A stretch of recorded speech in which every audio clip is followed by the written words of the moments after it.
Bienvenue sur DMG TV, les histoires mystiques. Tu es nouveau sur la page, n'oublie pas de t'abonner, de laisser un commentaire, de liker, de partager. Tu vas raconter une histoire, il y a un numéro à l'écran là, le plus 237 655 81 90 17. Envoie ton histoire sur WhatsApp et on va jouer ici sur YouTube. On poste 10 histoires tous les jours sur YouTube à 12h00. La chaîne c'est DMG TV. C'est vrai, on a une autre chaîne, vous savez déjà, c'est DMG TV, histoire mystique exclusive. Allez vous abonner aussi, ne manquez pas de liker, de partager. Ce qu'on fait c'est pour sensibiliser, n'oubliez pas de laisser un like, s'il vous plaît, très important. Laissez des likes et puis remerciez ceux qui racontent les histoires en commentaire. Vous pouvez dire par exemple H2 pour dire histoire 2. Merci pour l'histoire. H3, merci pour l'histoire. Voilà, on fait les directs sur TikTok à 20h les mercredis, les vendredis. Donc, connectez-vous aussi sur TikTok pour ne pas rater les directs. Voilà, on va commencer. Écoutons la première histoire. Bonsoir DMG, je voulais raconter une histoire qui m'a été racontée par ma grand-mère. Bonsoir la famille DMG. Je vis au Congo. Précisément, là j'étais à Brazzaville. J'avais un oncle qui était taximan. Et puis, il avait repris ses études. En reprenant les études, c'était plus pareil, gagner. Il travaillait que la nuit, mais c'était pas aussi tout le jour qu'il partait travailler. Il fut une nuit, il était en ville, il était parti faire quoi? Il avait une course, il était parti déposer un client. Arrivé là, il y a eu un monsieur. Moi, je connais pas le nom des voitures, mais c'était une voiture de luxe. Une belle voiture. Il est descendu. Lui, il croyait même que c'était pour lui demander sa direction ou quoi que ce soit. Mais il était étonné. Le monsieur est rentré dans la voiture et puis il lui dit s'il te plaît, tu peux me rendre un service. Mon oncle a été surpris. Il dit oui. Quel genre de service? Vu que tu es taximan, tu peux connaître les endroits où souvent, vu que tu travailles la nuit, où les folles dorment bien, ou un coin où je peux trouver une folle. Mon oncle était bouleversé. Comment ça? Il me dit non, je veux te payer et tout. Vu qu'il avait la galère, il a dit d'accord, pas de problème, on va aller chercher. Bon, il a fouillé, il est parti dans tous les ronds-points là où se situaient les folles et tout. Mon oncle n'a pas trouvé. Il était même fatigué. Le monsieur dit non, je veux payer la course et tout, je veux te payer plus que ce que tu penses et tout. Donc, ne t'inquiète pas pour l'argent. Je suis là, s'il n'y a plus de carburant, je vais ajouter. Ils ont commencé à chercher. Arrivé dans un coin, il faisait plus sombre. Mon oncle criait, ah oui, regardez, il y a une folle là. Le monsieur est descendu de la voiture. Mon oncle est resté dans la voiture. Quand il est descendu, il est parti parler aux folles. Et qui m'a étonné dans l'histoire, moi je sais pendant la journée, les folles là, elles suivent les gens, elles ne veulent pas que les gens puissent s'approcher d'eux. Mais avec le monsieur, la folle, elle était toute calme.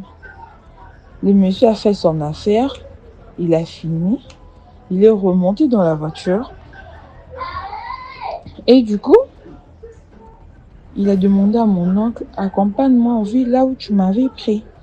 Là, on s'est rencontrés. Mon oncle aussi l'a ramené là-bas. Quand ils sont arrivés, je me suis dit, d'accord, attends-moi ici. J'arrive. Il est reparti dans sa voiture. Il a pris un enveloppe kaki. Ma mamie ne m'avait pas dit le montant.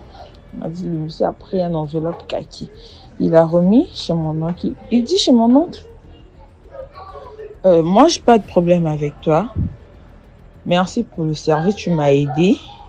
Cet argent, c'est pour toi. T'en fais pas, il n'y a rien de mal qui va se passer. Quoi que non. J'avais juste besoin d'un petit service et puis tu me l'as rendu. Merci, ça c'est ton argent.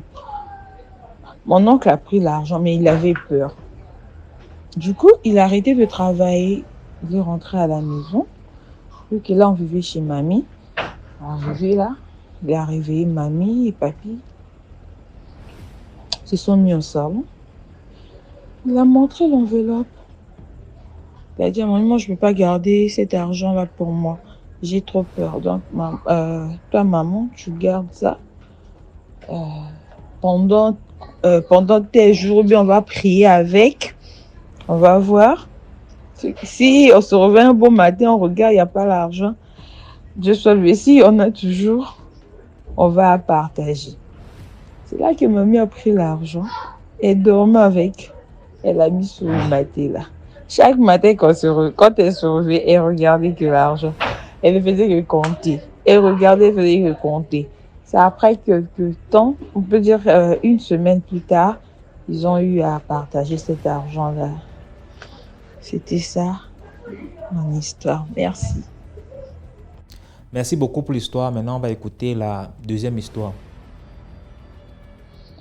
Bonjour DMG, et comment allez-vous et comment se portent tous les auditeurs? Je vous envoie cet audio depuis le Gabon, précisément à Libreville.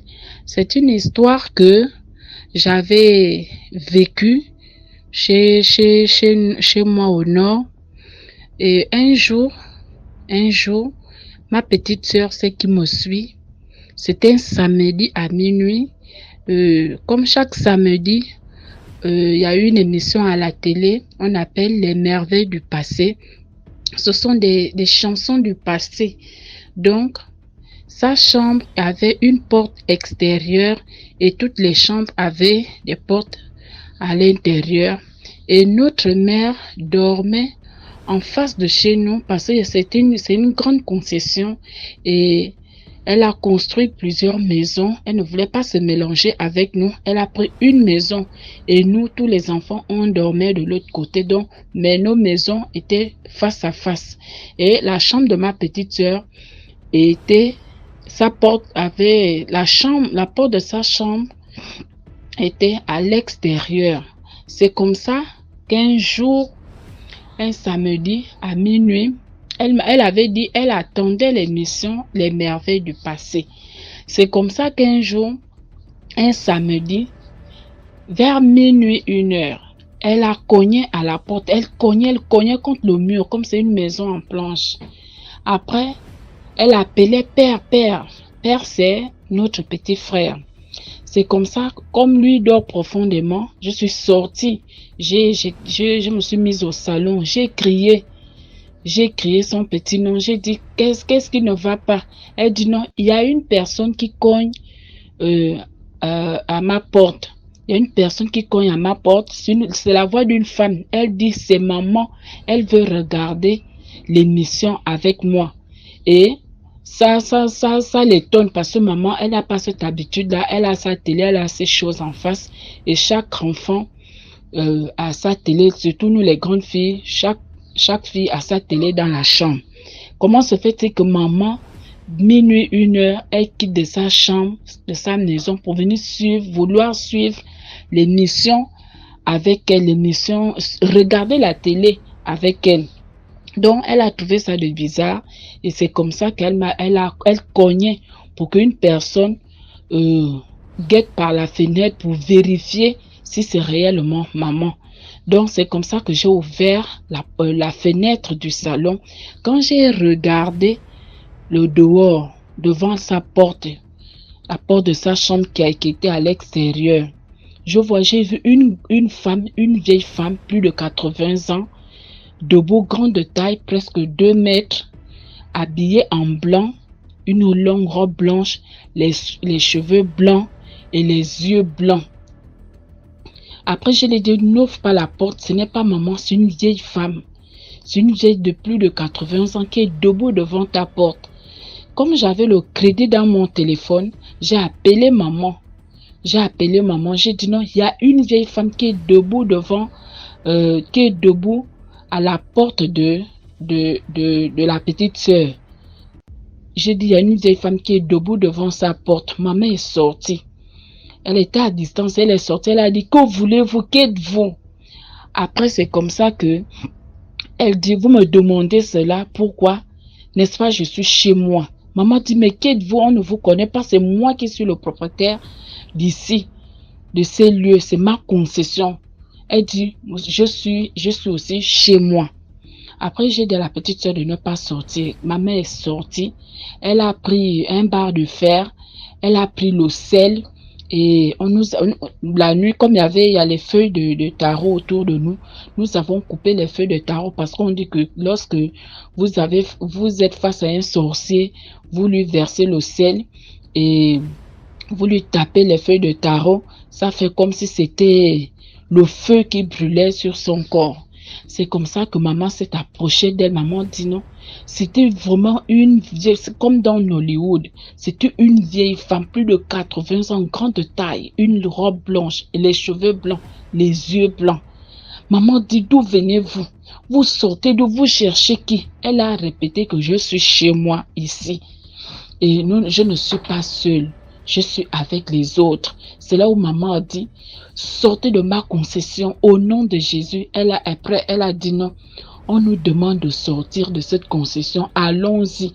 Mais et pourtant, on ne voyait pas quelqu'un d'autre. C'est elle qu'on voyait seule. Mais lorsqu'elle parlait, qu'ils sont au pluriel, qu'ils sont nombreux. Et c'est comme ça que maman a commencé à verser le sel sur elle. On a commencé à frapper les feuilles de tarot sur elle. Elle a commencé à crier, je brûle, je brûle, je brûle, je brûle, je brûle, je brûle, je brûle. Aidez-moi, je brûle. On a commencé et on l'a chassée. C'était vers minuit, 1h comme ça là. On l'a chassée jusqu'à la route. Maman a dit, ici là, c'est ma concession. Je ne vous connais pas, je ne connais pas la sorcellerie. Sortez de chez moi. On l'a chassé jusqu'à la route DMG entre notre cours et la route. Vraiment, il y a une distance. Il y a une distance peut-être de 25 à 30 mètres comme ça là. C'est comme ça qu'on l'a chassé jusqu'à la route un peu plus loin. Et au moment où on tourne le dos pour que chacun rentre dans sa chambre et tout. Donc, maman voulait rentrer dans sa maison et nous on voulait rentrer dans notre maison. Soudain, elle apparaît devant nous. Elle a apparu devant nous. Comme ça, là, comme dans les films d'Hollywood, DMG, c'est pas une histoire qu'on m'a racontée. C'est une histoire que moi, j'ai vécue. J'ai vu ça de mes propres yeux. C'est comme ça qu'elle a apparu devant nous. Avec un tas de poubelles. Elle voulait verser normalement la poubelle devant, maintenant à la terrasse de notre salon, là où nous les enfants, on était couchés. Elle voulait verser la poubelle là. On l'a encore attrapé, maman l'a encore attrapé, chassé, versé le sel, chassé. On a fait cela de minuit jusqu'à 4h du matin, en train de la chasser. Lorsqu'on la chasse jusqu'à la route, DMG, lorsqu'on la chasse jusqu'à la route, au moment où on veut se retourner, elle apparaît devant nous. Elle est déjà devant la porte ou à la terrasse du salon. À la terrasse du salon, du côté des enfants, pas du côté de maman. Et c'est comme ça que on était obligé toute la nuit en train de la chasser. Qu'est-ce que tu veux? Qu'est-ce que vous voulez? On criait même à l'aide, à l'aide, à l'aide. Il n'y a qu'une voisine, une tante à maman qui est arrivée. Elle est venue. Elle dit que vous êtes qui? Vous êtes de quel village? Vous sortez d'où? Elle disait seulement que je suis chez moi. C'est ici là, c'est chez moi. C'est chez nous. Elle disait ici là, c'est chez nous. Il dit, mais chez vous, tu es seule ici. Elle disait que je ne suis pas seule. Je suis avec les autres. Mais vous voulez quoi? Elle dit, est-ce que c'est interdit qu'on vienne chez nous? Et c'est comme ça que maman a dit, ici là, je ne connais pas la sorcellerie, je ne t'ai jamais vu. Je vis ici depuis des années. Ma mère m'a accouché ici. Et j'ai fait mes enfants ici. Toi, on ne t'a jamais vu. Je ne sais pas ce que vous voulez. Je ne connais pas la sorcellerie. C'est comme maman parlait déjà. Maman la parlait comme ça. Et après là, on a commencé à verser toujours le sel et les feuilles de tarot sur elle. Elle criait vraiment à l'aide. On a même pris les barres de fer pour la taper avec les barres de fer. Mais rien, elle ne saignait pas, rien de tout ça là. Et c'est comme ça, dès 4h, 4h30, il était entre 4h30 et 5h. Nous sommes sortis, on l'a chassé, loin de la maison. Et c'est comme ça, on disait au nom de Jésus, au nom de Jésus. Et c'est comme ça qu'elle s'est mise à genoux. Quand elle s'est mise à genoux, elle a disparu. Elle a disparu. Lorsqu'on est rentré à la maison, on ne l'a plus revue. Jusqu'aujourd'hui, on ne l'a plus revue. On ne sait pas. Et vraiment, on ne sait pas jusqu'aujourd'hui. Vraiment pour dire que vraiment nous devons faire attention. Parce que parfois des gens nous cognent, tu es déjà couché et quelqu'un vient cogner à ta porte. Et quelqu'un imite la voix. Parce que ma petite soeur disait que quand la vieille femme là avait parlé, c'était vraiment la voix de notre maman. Mais ce qui a fait la différence, c'est que maman ne suit pas la télé dans nos chambres. Elle a sa télé dans sa chambre, là où elle dort. Mais à minuit, et puis maman dort à partir de 20h, 20h30. Elle est déjà couchée. Et si elle veut suivre la télé, elle suit la télé dans sa chambre. Et c'est comme ça que ma petite soeur dit non, c'est ce qu'il avait tiqué. Parce que ce sont pas des habitudes de maman. Ce sont pas ses habitudes de venir regarder la télé ou dans nos chambres avec nous. Non, si elle veut suivre la télé, c'est au salon. Et c'est comme elle était obligée d'appeler. Et gloire à Dieu que j'avais aussi le crédit dans mon téléphone. Donc vraiment, parfois, c'est important que nous devons vraiment faire attention. Faisons attention lorsque quelqu'un frappe à ta porte la nuit.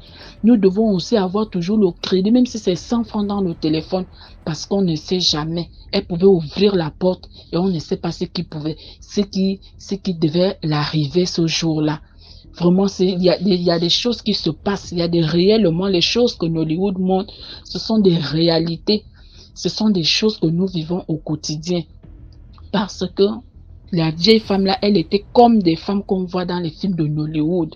Grande taille, robe blanche, les yeux blancs, les cheveux blancs. Près de 2 mètres pour une vieille maman de plus de 80 ans. Et vraiment, et c'est comme ça qu'elle a disparu dès dès qu'on l'a chassée jusqu'à un peu plus loin. Elle a vu que bientôt le jour va se lever vers 4h30, 5h. Elle s'est mise à genoux et elle a disparu jusqu'à aujourd'hui. Donc, c'est ce que je voulais partager vraiment avec la famille. Merci beaucoup pour l'histoire. Là, on va écouter la 3e histoire. Bonjour DMG, bonjour à toute l'équipe DMG. Bravo pour cette émission. Je pousse aux gens de liker, de partager. Cette émission fait du bien à la communauté. Je vais raconter une histoire. Je suis une Gabonaise. Une histoire que j'ai vécue dans mon quartier. C'est pas mon histoire propre, mais vraiment cette histoire, je l'ai vécue. Je l'ai vraiment vécue cette histoire. C'est l'histoire d'une amie qui n'est plus de ce monde. Cette amie était la femme de notre bailleur. On a fait 1 an chez eux et nous sommes devenus des amis. Une fille bien, une fille tranquille, une fille qui n'avait pas trop d'ambition. Elle était soumise à son mari. Elle avait 16 ans. Elle était la femme de notre bailleur. Elle était jeune et le mari était dans la 60aine. Elle avait 2 enfants avec le monsieur. Parce que le mari nous a raconté l'histoire, il nous a dit, parce que papa l'avait posé la question, comment se fait-il que tu as une jeune fille comme épouse? Il a dit non. Les parents m'ont escroqué mon argent, ils ne pouvaient pas me rendre mon argent. Et moi, j'ai dit, si c'est pas ça, faut me donner l'une de vos filles en mariage. Et sa grande sœur était déjà mariée à quelqu'un d'autre. Et elle, c'est elle que la famille a choisie pour être la femme du monsieur. Et la fille n'avait pas refusé, elle avait accepté. Elle a épousé le monsieur en question. Ils avaient 2 enfants, 2 filles. Elle a eu la première fille à 13 ans.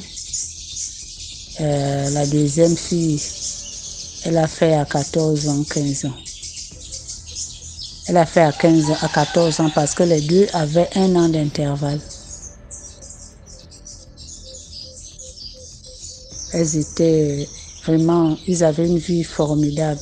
Le couple avait une vie formidable. Elle n'enviait pas les jeunes filles. Un jour, la voisine d'à côté, une de nos amies aussi, que je connais très bien, la mère de cette fille, c'est l'amie de ma mère, venait souvent chercher la femme du monsieur. Elle, c'était une fille qui n'était pas au foyer en fait. C'est une fille qui faisait la vie, elle faisait la vie. Elles étaient maintenant complices les deux. Ça rentrait, ça sortait, ça rentrait, ça sortait, ça rentrait, ça sortait. La fille ne respectait plus son mari. Elle ne respectait plus du tout son mari. Elle sort le matin, elle revient qu'aux heures tardives. Elle s'habillait maintenant vulgairement. Un jour, la fille tombe malade dans la nuit. Ça n'allait pas. Elle avait mal au ventre, Le mari est venu chercher mon papa parce que c'était l'ami de papa. C'est l'ami de mon père. Il l'a amené à l'hôpital dans la nuit. Papa s'est réveillé, il a pris les clés de la voiture, ils sont partis, on l'a amené à l'hôpital dans la nuit. Là, c'est papa qui nous raconte cette histoire à l'hôpital. Quand ils l'ont amené, on l'a amené en salle, ils sont restés dehors. 10 minutes après, le médecin est sorti. Oh, la fille est décédée. Elle a tenté un avortement qui s'est mal passé. Oh! La fille est décédée. Le papa a commencé à pleurer. Je veux dire quoi aux parents de la fille? Je veux dire quoi à ses enfants? Je veux faire comment? Je veux rester avec qui? Papa l'a consolé. Ils ont appelé les pompes funèbres. Ils ont cherché le corps, on l'a amené. Papa est revenu ce jour-là à 5 heures du matin à la maison. Papa nous a raconté l'histoire. Les parents de la fille ont fait un tapage. Ils ont frappé le monsieur en question. Tu as tué notre fille, c'est toi. Tu es responsable de sa mort, c'est toi. Tu es à l'origine de sa mort. Tu vas voir, on va te tuer aussi. Tu ne vas pas rester, tu vas mourir. Le monsieur n'a rien dit. Les frères de la fille l'ont bastonné. On a séparé. On a appelé les parents du monsieur aussi. Parce qu'on était dans un quartier reculé. On est à 16 km de la ville. Les parents du monsieur aussi sont arrivés. Ses grands-enfants aussi sont arrivés. Ils ont parlé. Les parents de la fille ont compris. Ils sont partis. Ils ont dit de toutes les façons, si le corps sort, le corps ne vient pas là. Ils vont enterrer leur fille eux-mêmes. Et on va l'enterrer chez elle, là-bas, chez les parents. Le papa n'a rien dit, le monsieur n'a rien dit. Le jour de la veillée, le corps est sorti. Le jour de la veillée, ils ont fait des rituels. Ils ont dit au mari de ne pas se présenter. Il ne s'est pas présenté. Il est resté dans son coin. Ses parents aussi l'ont assisté. Ils ont fait des rituels. Ils ont enterré leur fille. Quand ils enterrent la fille, 1 semaine après, 2 semaines après, c'est sa copine qui tombe malade. La copine en question qui sortait, qui rentrait avec elle, elle tombe malade. La mère l'a amenée à l'hôpital, ça n'allait pas. On l'a amenée partout, ça n'allait pas. Quand elle est assise, elle voit la défunte. Elle appelle le nom de la défunte, on va donner le nom de Marie. Et l'autre c'est Virginie. Virginie voit Marie. Marie, arrête de me suivre. Marie, je ne veux pas. Marie, laisse-moi tranquille, je ne veux pas. Laisse-moi tranquille, je ne veux pas. Un jour, Ma voisine est venue m'appeler. Elle m'a dit, allons voir Virginie, ça ne va pas, son état s'est empiré. J'ai dit, ah, qu'est-ce qu'elle a? Elle me dit, non, elle ne sait pas. On est parti la voir. Vous voyez les cuisines du village où il y a beaucoup de lits. Elle était assise sur l'un des lits. On était aussi assises de l'autre côté. On parlait. Elle nous racontait ce qu'elle avait. Bon, elle ne nous disait pas tout. Elle nous dit là où elle avait mal, ce qu'elle sentait. Ah, 2 minutes après, je suis sortie. Sa mère était dehors. Je suis allée trouver sa mère, puisque sa mère, c'est l'amie de ma maman.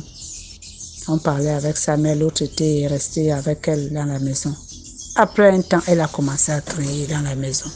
On était dehors avec sa mère et la mère a couru. Elle a commencé à appeler le nom de la défunte. Laisse-moi, je ne veux pas, laisse-moi, je ne veux pas. C'est là où elle nous dit, elle est là, est-ce que vous ne la voyez pas? Je dis, oh, moi je ne vois personne, je ne la vois pas. Je ne la vois pas. L'autre aussi a dit, non, il n'y a personne, c'est nous. Oh, elle est là, je ne veux pas, elle veut m'appeler, elle m'appelle, je ne veux pas. C'est là où la mère nous a expliqué, elle a dit, c'est comme ça tous les jours, les nuits, c'est pire. C'est comme ça nuit et jour. Elle ne dort pas la nuit, elle est persécutée. La mère l'a menée chez un tradipraticien Nganga. Le Nganga a dit non, c'est mieux qu'elle parle, elle doit se confesser, elle connaît ce qu'elle a. Elle doit se confesser. On l'a dit de parler. Si elle ne parle pas, on ne peut pas la sauver. Elle doit parler. Elle a commencé à parler. Qu'est-ce qu'elle raconte? Elle dit, on est parti chez quelqu'un.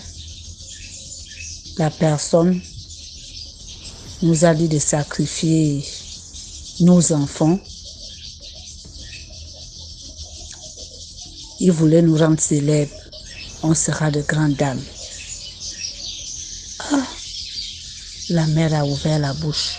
Elle a dit, mon Dieu. Et qu'est-ce qui s'est passé?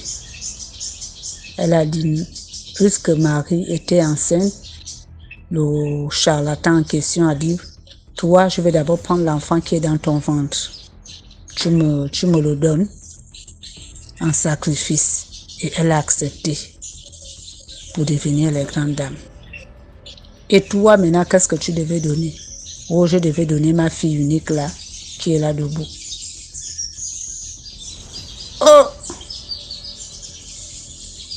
Et maintenant, qu'est-ce qui se passe? Les parents de Marie ont tapé le diable quand ils ont enterré leur fille. Parce qu'il y a un rituel au Gabon. On tape le diable quand tu es responsable, quand tu es coupable de quelque chose. Ça vient du sud du Gabon. Tape le diable. Si tu es vraiment coupable, ça t'attrape. Si tu n'es pas coupable, ça ne t'attrape pas. Mais comme elle connaissait l'histoire, c'est elle qui a amené Marie dans l'histoire. C'est pourquoi le diable l'a attrapé. Le charlatan a dit, ah, ça va être difficile parce que Marie a été enterrée chez ses parents. Donc pour gaspiller ça, il faudrait déterrer le corps de Marie, récupérer cette chose-là et faire les rituels. Mais là, ça ne peut pas être possible parce que là, elle a été enterrée chez les parents. Et ça va être difficile, on ne peut pas. Parce que les parents cherchent le coupable. Oh, Seigneur, qu'est-ce qu'on va faire? Je vous jure, DMG, la fille là, a commencé à pourrir vivante. Elle a pourri vivante parce que Marie l'accélère. Parce que là, le Nganga lui a demandé, quand tu vois Marie, qu'est-ce qu'elle te dit? Oh, Marie me dit que je l'ai trompée, il faudrait que je vienne aussi avec elle. Moi, je ne peux pas rester, il faudrait que je la suive, il faudrait que je vienne avec elle. Qu'elle ne peut pas aller seule, il faudrait que je vienne aussi. Je l'ai trompée, tu dois aussi venir. Tu m'as trompée. Viens, tu ne restes pas, on doit partir ensemble. Elle voyait Marie partout, Marie était son ombre. Elle pourrissait vivante, DMG, un temps. Je vous jure qu'on ne pouvait même plus rentrer où se trouvait cette fille-là. Ça dégageait, elle pourrissait vivante. Elle a fait 1 mois malade, mais finalement, elle est décédée. Elle est aussi partie. La morale de l'histoire, c'est quoi? La morale de l'histoire, je m'adresse aux gens que vraiment Dieu a tout donné, mais ils ne voient pas, ils veulent chercher plus que le bout de leurs doigts. Marie était aisée chez son mari, elle voulait chercher plus. Et je voudrais aussi sensibiliser certaines personnes que les Nganga trompent, que les hommes de Dieu trompent. Viens, je vais te faire ceci, viens, je vais te faire cela. C'est pour vous dire que ces gens-là n'ont aucun pouvoir. Ils n'ont aucun pouvoir, c'est Dieu qui détient tous les pouvoirs. Et c'est Dieu qui décide qui veut faire quoi dans la vie. Si quelqu'un te dit, je vais te faire ceci, regarde d'abord la vie de cette personne. S'il peut t'aider, il peut d'abord s'aider lui-même. C'est ça la morale de l'histoire en fait pour moi. Merci DMG, merci à toute l'équipe DMG. Merci beaucoup pour l'histoire. Maintenant, on va écouter la 4e histoire. Bonjour DMJ, bonjour à toute la famille DMJ connectée en ce moment. Donc avant d'écouter l'histoire, n'oublie pas de liker, de partager. Donc sauvons des vies, si je peux le dire ici en fait. Parce que vraiment au travers de cette plateforme, j'ai découvert beaucoup de choses et vraiment cela m'a ouvert les yeux dans beaucoup de choses. Comprendre vraiment qu'il y a des choses qu'on ne doit pas négliger en fait. Il y a des gestes qu'il ne faut pas négliger. Et donc partageons davantage parce que au travers de cette plateforme, j'ai vraiment compris que le dehors est risqué en fait. Qu'il y a beaucoup de choses là qui se passent en ce moment et qu'il faut vraiment qu'on fasse attention. Donc ce que je viens vous raconter aujourd'hui, c'est quelque chose que j'ai eu à vivre personnellement.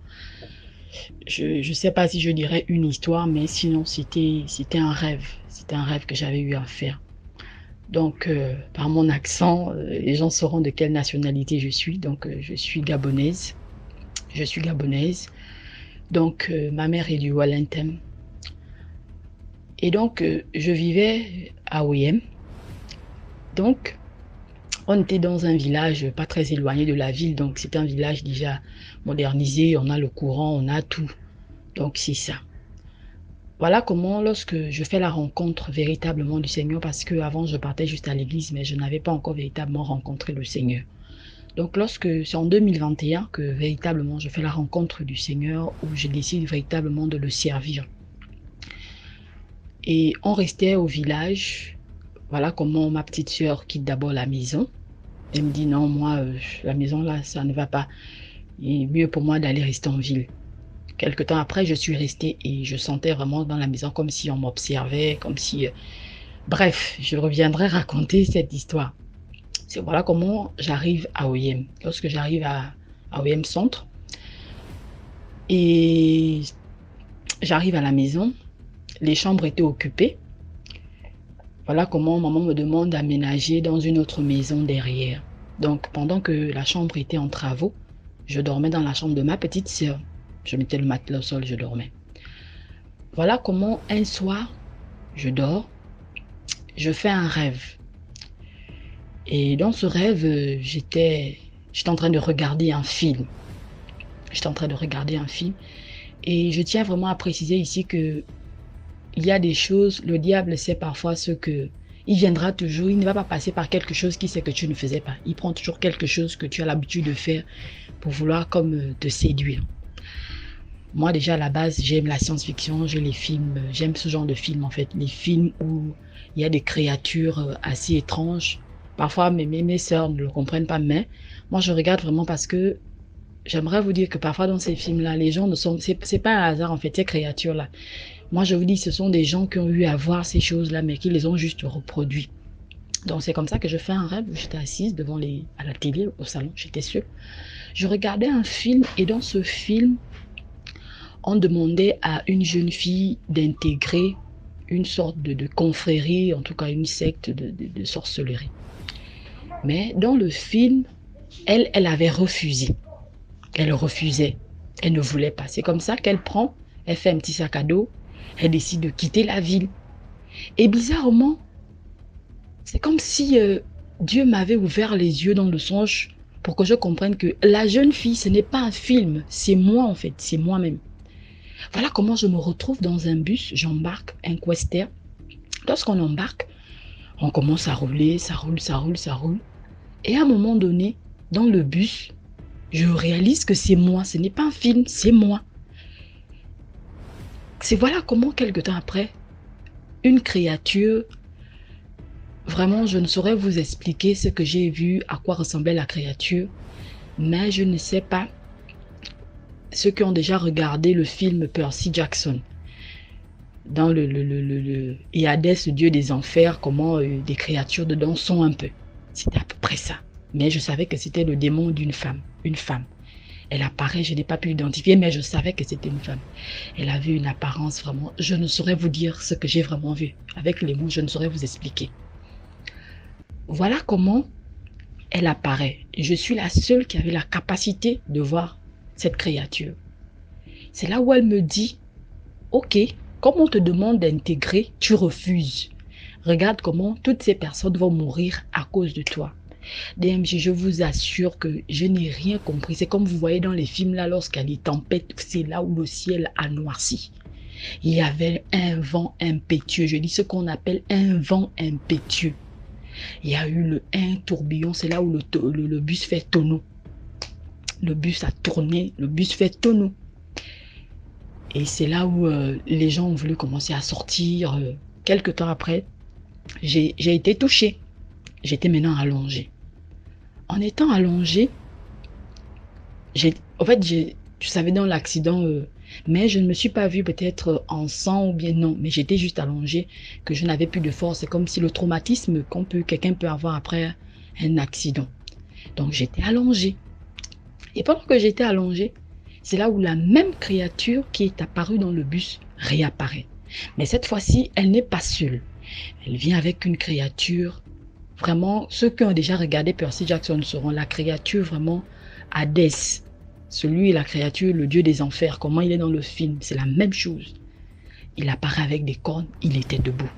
Ils apparaissent tous les deux. Et c'est là où la créature Mala me dit, pendant que j'étais allongée d'abord, je vois une autre créature. Elle avait une apparence assez étrange. De toutes les façons, tout était étrange. C'est là où elle passe, c'est comme si quelqu'un passe dans les airs. La personne est suspendue dans les airs. C'est là où la personne passe d'abord. C'est comme si elle passait sur moi, mais elle ne me touchait pas. Lorsque la personne passe d'abord, il est apparu du côté de mes pieds. Donc, il est passé sur les airs sur moi. Et il est passé au niveau de ma tête. Il est parti retrouver les autres. C'est là où la créature qui avait les cornes là me dit, touche la créature si tu veux vivre. Après, je dis toucher la créature comment si je veux vivre. Après, il me dit non, touche la créature si tu veux vivre. Après, je dis pourquoi vous me demandez de toucher la créature? La créature repasse la deuxième fois. Après, elle me dit touche la créature, comme ça tu seras immortel.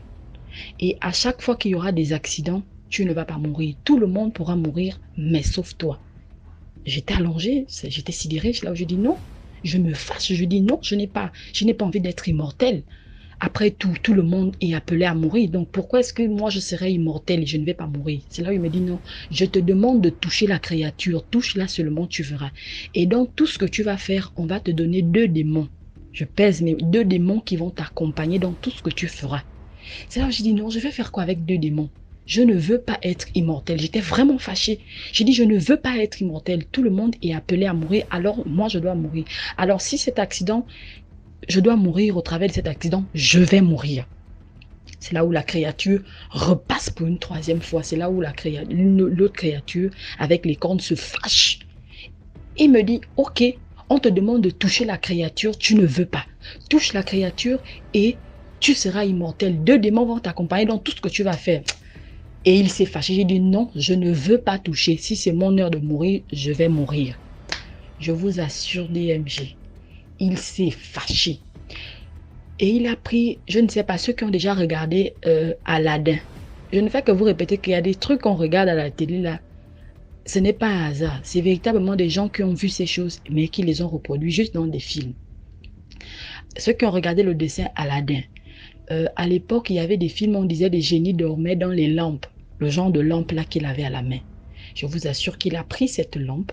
Il y avait comme à l'intérieur, vous voyez, lorsqu'un volcan est en éruption, la lave là, il y avait cette lave dedans. Il dit, ok, comme tu refuses de toucher la créature, on va te torturer jusqu'à ce que tu décides de la toucher. Ils ont commencé à verser le liquide et ça brûlait, ça chauffait en fait.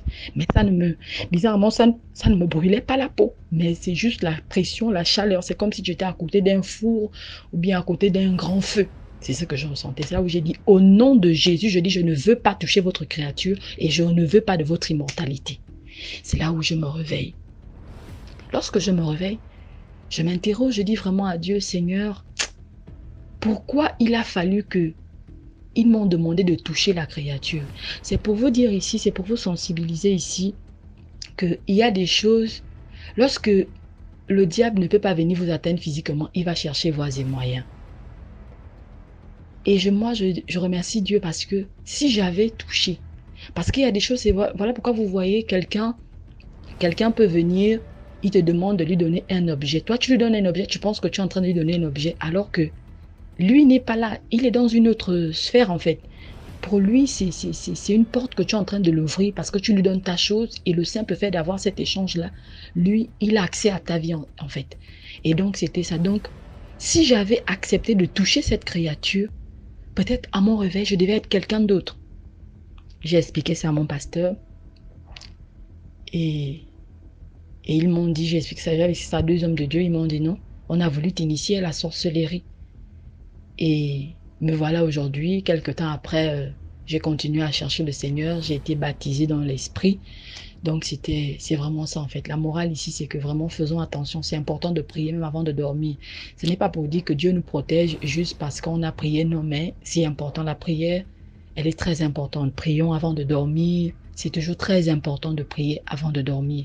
Donc c'était juste ça mon histoire. Donc on est venu me proposer l'immortalité dans un sommeil, dans un rêve. Donc, on a voulu s'introduire dans ma vie. Mais gloire soit rendue à Dieu parce que cela n'a pas été possible. Donc, c'est juste ça. Partageons davantage, likons davantage les vidéos, sauvons des vies. Moi, je préfère le dire ainsi. Vraiment, sauvons des vies, continuons à sauver des vies. Donc, c'était juste ça mon histoire. Merci beaucoup pour l'histoire. Maintenant, on va écouter la 5e histoire. Bonjour DMG, bonjour la famille, c'est encore moi. Je vais vous raconter une histoire que la camarade à ma maman a vécue. Voilà, c'était dans la région de Boisflé, en Côte d'Ivoire. Bon, souvent, comme ma maman vivait, on s'asseyait beaucoup dans la cour, on nous expliquait des histoires drôles, souvent aussi des histoires qui faisaient peur. Donc, cette histoire-là m'a beaucoup marqué. Voilà, ça a touché un côté sensible. Voilà, ça m'a touché, ça m'a beaucoup marqué. Donc, je vais partager cette histoire avec vous. Ma maman, la camarade à ma maman, voilà, sa camarade d'enfance, elles avaient grandi ensemble, on fait l'enfance ensemble. Donc, la dame en question, était mariée avec un grand type, un monsieur qui avait de l'argent, un monsieur, même un cadre de la ville. Alors, le monsieur était vachement riche. Donc, ce monsieur, son argent a commencé à diminuer jusqu'à il est tombé ses entreprises de produits, de vivriers. En tout cas, tout est tombé à l'eau. Donc, il était là, il savait pas comment faire, puis il était endetté. Donc, il y a un de ses amis qui est venu, un de ses amis proches qui est venu vers lui pour lui présenter une solution. Ah, mon frère, voilà ça, tu es tombé, tout ne va pas chez toi. Moi, je vais t'aider. Tu vas même pas me donner 5 francs, mais je vais t'aider. Je suis dans un groupe là, une tontine qu'on fait, voilà, à l'autre bout du village là. Donc, je vais t'accompagner là-bas. Ils vont te donner un prêt. Tu demandes ce que tu veux, l'argent que tu veux là, tu demandes, ils vont te donner, mais tu vas les rembourser après. je vais aller rembourser pendant jusqu'à 6 mois par là. Tu vas aller rembourser. Donc, le monsieur en question, il était content. Voilà, il était content, tous ces problèmes seront résolus en fait. Donc, il est parti voir sa femme, il expliqua à sa femme que, ah, maman, voilà ce qui s'est passé, ma femme. Moi, je vais te demander ton point de vue. La dame dit, ah, l'argent facile comme cela là. Non, faut pas te mettre là-dedans, laisse tomber, Dieu va faire. C'est Dieu qui te met à l'épreuve, faut pas tomber dans ce genre de choses. Il dit non, que son ami est trop gentil pour le faire ça. L'ami est trop bon. Non, il avait écouté sa femme. Souvent, il faut écouter ta femme, hein. Souvent, c'est important d'écouter vos femmes, messieurs. Écoutez vos femmes, c'est important. C'est très important. Donc, la dame, bon, quand la fille de parler, elle se dit que son mari ne va pas faire. C'est quelqu'un aussi, il aime beaucoup plaisanter sur certains trucs. Malgré qu'il était dans la galère, mais ça ne se sentait pas sur lui. Mais ce sont les dettes qu'il prenait, la prise dans les banques là, qui devait rembourser, qui était un peu compliqué. Donc, il a appelé son ami, ah, mon frère, je viens vers toi, on va aller ensemble à la réunion de Tortine. Donc, il est parti. Il est parti avec son ami, ils sont arrivés là-bas, ils ont fait une mallette d'argent. Ma maman dit que c'était des millions, en tout cas, qu'elle ne sait pas si c'était comme au juste, mais c'était des millions. Donc, ils ont fait ça. Parce que c'était, la réunion, c'était des associations, une association de... Voilà, il dit la vérité, il ne ment pas. C'était une association de... comment dirais-je, des cadres, des gens qui ont l'argent, des planteurs. Voilà, c'était une association des planteurs. Donc, ils ont prêté l'argent, il est rentré à la maison, il a montré à sa femme était me tourner, elle dit, mais je t'ai dit, tu n'es pas fait. Ça là, tu vas rembourser comment? Beaucoup d'argent comme cela, toi, tu vas rembourser comment? Il dit, non, laisse ma femme. Je vais me lancer dans une activité là, je vais rembourser l'argent, mais 2 mois, mais peut-être. Donc, le monsieur, il a lancé une activité, il a repris ses activités. Donc, ça allait bien, tout. Il a collecté l'argent, tout, il l'a remis dans la mallette, il allait leur rendre l'argent. Et quand il est parti sur ses facile, il n'est pas parti avec son ami. Donc, il est parti, il a trouvé le président de l'association, et le président lui dit, ah, mais, tu viens d'où avec cette mallette-là? Il dit, non, je vais vous rembourser votre argent que vous m'avez prêté. Il a dit, mais, le président l'a dit, donc, ah, mais, dis-moi, qui t'a dit que c'est comme ça on rembourse l'argent ici? C'est pas comme ça on rembourse l'argent dans cette association-là. La manière que tu as pris l'argent là, c'est pas comme ça que tu dois rembourser. Tu es sûr que si moi je dis que si je te dis que de partir prendre l'argent dans les billets que je t'ai donné, la manière que je t'ai donné l'argent, en tout cas par les billets, par les pièces que je t'ai donné cet argent-là, tu es sûr que tu pourras me rembourser. Il dit non, mais l'argent c'est l'argent. Il dit, le monsieur dit non. Le président dit non. Tu me donnes un de tes fils. Voilà, tu me donnes un de tes fils. Je vais souligner, le monsieur il avait 3 fils, puis une fille. Tu vas me donner ton aîné là, ton fils là. Voilà, c'est lui que moi je veux. Ah, le monsieur lui demande, mais attends, je vais te donner mon fils, tu vas pour lui donner de travail ou bien c'est pour que il vienne travailler, genre, je sais pas, il vient travailler dans ton champ ou bien je sais pas. Qu'est-ce que tu veux de mon fils? Il dit non, c'est ton fils on veut. Nous sommes ici là, nous sommes passés par là. C'est ton fils, nous on veut comme sacrifice, comme remboursement. L'argent on ne veut pas, c'est ton fils on veut. Je dis, le monsieur, il est parti à la maison. Il explique à sa femme. Sa femme dit, ça c'est impossible, qu'elle ne peut pas accepter cela. Elle est désolée, elle ne peut pas accepter cela. Donc, ils ont commencé à le persécuter dans les rêves, ce monsieur. Ils ont commencé à nous donner un délai même. Il n'a pas respecté, ils ont commencé à le persécuter. Le monsieur a commencé à devenir fou. Donc, sa femme, elle a pris ses enfants, elle a laissé le monsieur, elle a pris ses enfants et elle est partie d'un autre village avec ses enfants. Le monsieur est resté seul à la maison. Donc, un jour, elle n'avait plus de nouvelles du monsieur, en tout cas, elle n'avait plus de nouvelles. Elle préfère sauver ses enfants que sauver son mari parce qu'elle n'a pas envoyé le monsieur là-bas. Elle a déjà même, comment dirais-je, prévenu, elle n'a pas écouté. Donc, du coup, elle ne peut pas rester là et puis ils vont prendre ses enfants. Parce que la manière qu'ils ont demandé un fils, c'est comme ça, ils vont prendre le deuxième, ils vont prendre le troisième, ils vont prendre la quatrième, et puis elle va rester sans enfant. Donc, elle a préféré aller dans un autre village éloigné. Elle est partie. Un jour, elle était au marché, parce que la dame en question, elle vendait la nourriture. Elle était au marché, donc le marché Elle était dans un marché, voilà, du nouveau village dans lequel elle est partie habiter. Donc, elle vendait de la nourriture. Et puis, il y a un jeune du quartier, dans ce village, excusez, un jeune de son ancien village là, qui l'a vu autour de vendre la nourriture. Moi, je vais donner un nom, quoi. Je vais donner un nom. Maman, ici, tu fais quoi ici? Ah, mon fils, c'est ici, je vends. Mais maman, ici, et mes amis, parce que le jeune en question, c'était l'ami de ses fils. Non, la maman dit non, ils sont là à Abidjan. Ils sont pas là, ils sont plus ici. Ils sont allés, je les envoyés à Abidjan. Donc, du coup, madame était là, elle demandait, elle est papa. Le jeune a baissé sa tête, il ne pouvait pas les rêver la tête. Elle dit, mais qu'est-ce qui se passe? Il dit, non. Le jeune dit, ah, maman, tu as laissé ton mari là-bas, tu es venu ici. Ton mari, il est devenu fou. Il est devenu fou. Il est devenu fou, oh, il est devenu fou. Donc, c'est ça. C'est ça, l'argent facile là. C'est comme ça. L'argent, tu sais, vous savez, dans un secte, dans les réunions de trucs là, moi, franchement, je ne peux pas me mettre là-dedans. Puis, je ne peux pas accepter que mon frère ou bien ma soeur se lance dans ce genre de choses là. Parce que ils peuvent te donner de l'argent, mais tu vas rembourser. Tu peux rembourser. Le gars pouvait prendre la mallette d'argent et puis faire du mal au monsieur. Mais il a dit qu'il ne veut pas l'argent, mais il veut le fils du monsieur. Donc, j'aimerais vous dire que l'argent facile là, c'est pas comme c'est compliqué. C'est compliqué. Et puis surtout, écoutez vos femmes, écoutez vos conjoints. Écoutez, quand on vous dit non, que c'est pas bon, là, ne vous entendez pas à faire. Ne vous entendez pas. Voilà le monsieur qui est devenu fou. Juste comme ma maman a expliqué ça, que non, mais le monsieur est devenu fou. Il est devenu traîné au village, il mangeait dans toutes les poubelles du village. Il est devenu fou. Même l'argent, là, mais il n'avait pas pu bouffer. Donc, c'était ça. Merci DMG. Bonne soirée à vous. Merci beaucoup pour l'histoire. Maintenant, on va écouter la 6e histoire. Bonjour DMG, bonjour tous les auditeurs.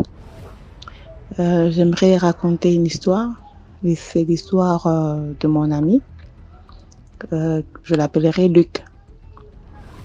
Luc, c'est un ami de la fac qui ne croyait pas trop à la sorcellerie, aux choses mystiques et tout. Alors, un jour, son père l'invite chez lui à la maison pour dire qu'il y avait une de ses cousines qui venait de Libreville, qui était à la maison, dans la famille paternelle. Luc s'en va chez son père pour rendre visite à sa cousine qui venait de Libreville, et sa cousine était accompagnée de son père. Il essaie de garer un peu plus loin de la maison parce qu'il n'y avait pas assez d'espace pour garer devant la parcelle. Ça faisait très longtemps qu'il avait rencontré sa cousine et tout, en échange, on rigole et tout. Et son oncle, le père de sa cousine, qui lui dit, mais toi tu travailles dans quoi? Parce que je vois vraiment que tu es stable et tout. Écoute, il y a ton cousin qui a le même âge que toi et avec qui vous étiez à la fac. Lui ne se retrouve pas dans la vie. Qu'est-ce qui fait que toi, tu te retrouves et tout, tu es stable financièrement? Alors, lui, bon, par ignorance, il se dit, moi, je travaille quelque part, mais je fais aussi mon business. C'est ce qui fait que je sois stable. Bon, l'oncle continue encore en posant des questions, mais tu vis dans quel quartier? Parce que là, tu sens vraiment quelqu'un qui respire la bonne vie. Alors, à lui de dire, il n'est pas très loin du centre-ville. Là, nous sommes au Congo-Kinshasa. Ah, mais là, c'est vraiment la Gombe, c'est le centre-ville. Ça veut dire que tu ne crois pas du noir, blablabla. Il a fait tellement de commentaires et tout. Et la cousine qui dit, mais essaie un peu d'aider ton frère parce qu'il ne se retrouve pas. Il manque même de quoi se payer le pain le matin. Il a toujours la main tendue. Il faudrait qu'on l'aide à gauche, à droite, si tu peux l'aider. Bon, c'était ça un peu l'histoire, la conversation quand j'étais dans la maison familiale. Et après, il se faisait tard. Son père lui demande de trouver un taxi pour que son oncle et sa cousine partent rentrer à la maison. Bon, de là où il était, il n'y avait pas de taxi. Alors il s'est dit, bon, de toute façon, c'est une cousine, ça fait très longtemps qu'elle était à Libreville, je vais l'aider quand même, je vais les prendre dans ma voiture. Alors, vous dit non, comme il n'y a pas de taxi, je vais vous raccompagner. Ils sortent ensemble. Et l'oncle qui voit la voiture, moi, Luc, tu as déjà changé de véhicule. Je te connais avec une petite voiture, tu as une belle Jeep comme ça et tout. Et bon, voilà. Bon. Lui, en posant cette question-là, directement, ça l'a fait un peu peur dans son cœur. Mais pourquoi est-ce que l'oncle s'acharne à me poser tant de questions comme ça et tout? Bon, finalement, l'oncle monte devant et sa cousine derrière. Ils s'en vont et tout. L'oncle commence à poser tellement de questions, tellement. Il voulait vraiment connaître sa vie et tout. Et il a commencé à avoir peur au fond de lui-même, sans pourtant le manifester. Alors, il y avait un stylo là. L'oncle qui dit, en tout cas, donne-moi ce stylo ici parce que j'ai besoin d'un stylo pour, je sais pas, signer mes documents ou écrire je sais pas quoi là. Mais non, mais ce stylo c'est déjà utilisé. Non, non, je veux seulement ce stylo. Il a tellement insisté. À Luc de prendre le stylo et de donner à son oncle. Ils arrivent dans leur quartier, dans un quartier périphérique là de la ville et tout. Et sa voiture n'arrive pas à accéder parce qu'il y avait un ravin, quelque chose comme ça. L'oncle voulait insister seulement pour que la voiture arrive jusque devant sa parcelle. Et sa cousine qui dit, mais papa, ça va pas, il risque d'aller s'engourer là-bas. Il vaut mieux qu'il nous dépose ici. L'oncle n'était pas vraiment très content. Bon, il est descendu quand même du véhicule. Luc rentre chez lui et la nuit même, il rêve qu'on est en train de le poursuivre par des gens qui veulent arracher son porte-monnaie. Il se réveille, c'était un songe. Bon, il n'a pas compris, bon. Et ça faisait 2 semaines comme ça, il faisait le même songe toutes les nuits. Qu'on le poursuivait, on voulait l'arracher son porte-monnaie. Et un jour, il sort comme ça un dimanche matin pour faire le sport. Il n'a pas compris comment il a perdu son porte-monnaie et l'argent et toutes ses pièces d'identité, ses cartes bancaires, tout était perdu.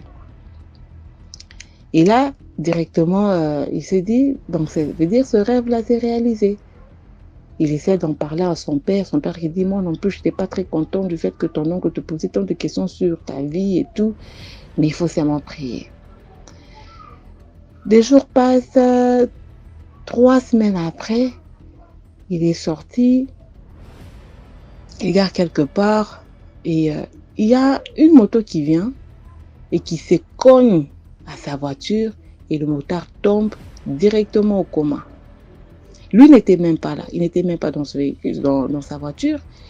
Et les gens appellent pour secourir, il y a quelqu'un qui a fait un accident et tout et tout. Mais lui va voir sa voiture, qu'est-ce qu'il y a de cassé? Mais il n'y avait rien de cassé, mais le gars qui s'était cogné à la voiture, il était au coma. Alors on le supplie par tous les passagers là-bas et tous les passants plutôt, s'ils pouvaient l'aider à le transporter, à l'amener jusqu'à l'hôpital. Bon, en bon gentleman, il prend le monsieur jusqu'à l'hôpital et tous les motards qui étaient là ont disparu. Et il s'est retrouvé seul avec le monsieur qu'il ne connaît pas, qui s'est cogné à sa voiture. Il l'amène à l'hôpital. À peine arrivé à l'hôpital, c'est la police qui débarque. On lui ravit toutes les pièces de la voiture et tout. Et à l'hôpital, on l'arrête. Tu ne peux pas sortir parce que tu nous as amené un malade dans un état assez critique. Là, il se dit, mais dans quel pétrin je me suis mis là? Je ne le connais pas, je l'ai juste aidé. Et il n'y avait pas de témoin parce qu'il s'est rendu à l'hôpital tout seul. Il y avait que la police qui suivait derrière. Et la police qui était venue après, qui n'avait pas assisté à l'événement. Il se met à dépenser de l'argent comme pas possible.